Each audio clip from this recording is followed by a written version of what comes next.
দেশে flat registration ব্যয় 22%, যা পৃথিবীতে সর্বোচ্চ, এমনটা দাবি করেছে রিহ্যাব। প্রস্তাবিত বাজেট নিয়ে সংবাদে রিহ্যাব নেতারা এই ব্যয় কমানোর পাশাপাশি হোম লোনে সুদের হার এক অঙ্কে নামানোর দাবি করেছে। নেতারা বলেছেন 15% ট্যাক্স দিয়ে কালো টাকা সাদা করার সুযোগ দেয় তারা খুশি।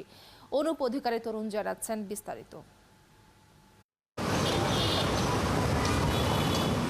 একদিকে উচ্চ মূল্যস্ফীতির জন্য ব্যয়যোগ্য আয় কমে যাওয়া ও নির্মাণ সামগ্রীর মূল্য বৃদ্ধি, অন্যদিকে উচ্চ সুদের হারের কারণে দেশে ফ্ল্যাট বিক্রি এখন তলানিতে। আর কষ্ট করে ফ্ল্যাট কিনলেন তো রেজিস্ট্রেশন করতে গিয়ে বাঁধবে বিপত্তি, কারণ দেশে ফ্ল্যাট রেজিস্ট্রেশন ব্যয় 22%, যা পৃথিবীতে সর্বোচ্চ বলে দাবি করেছে রিহ্যাব। তারা কিন্তু নিরুৎসাহিত হচ্ছে অতিমাত্রায় রেজিস্ট্রেশন ব্যয়ের কারণে। এই রেজিস্ট্রেশন ব্যয়টা সার্কভুক্ত দেশের মধ্যে সর্বোচ্চ এবং সারা পৃথিবীর মধ্যে সর্বোচ্চ। আবাসন ব্যবসায়ীদের সমিতি রিহ্যাবের দাবি, পৃথিবীর সব দেশে হোম লোন সিঙ্গেল ডিজিট, অথচ বাংলাদেশে 13-14%, এখন যা আরও বাড়ছে। ফলে ফ্ল্যাট কিনতে এখন আর সাহস দেখান না মধ্যবিত্তরা।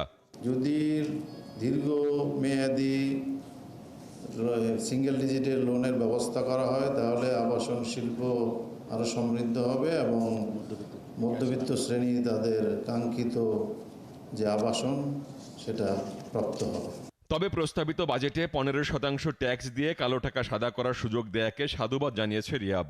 তাদের আশা, কালো টাকা সাদা করলে তা আবাসন খাতে বিনিয়োগ হবে। যদিও সেটি অসৎদের উৎসাহিত করা হবে কিনা সে প্রশ্ন কৌশলে এড়িয়ে যান রিহ্যাব সভাপতি। এই অর্থ যদি আপনি মূলধারার ইকোনমিতে না নিয়ে আসেন, এই টাকা তো পাচার হয়ে মানি লন্ডার হয়ে বাইরে চলে যাবে। সেই ক্ষেত্রে তারা এই টাকাটা আমাদের দেশের অর্থনীতিতে সংযুক্ত হবে না, তাতে কার ক্ষতি হবে?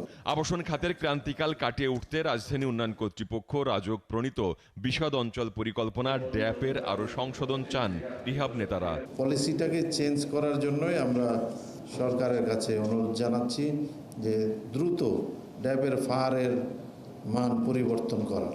অনুপ অধিকারী তরুণ, ৭১, ঢাকা।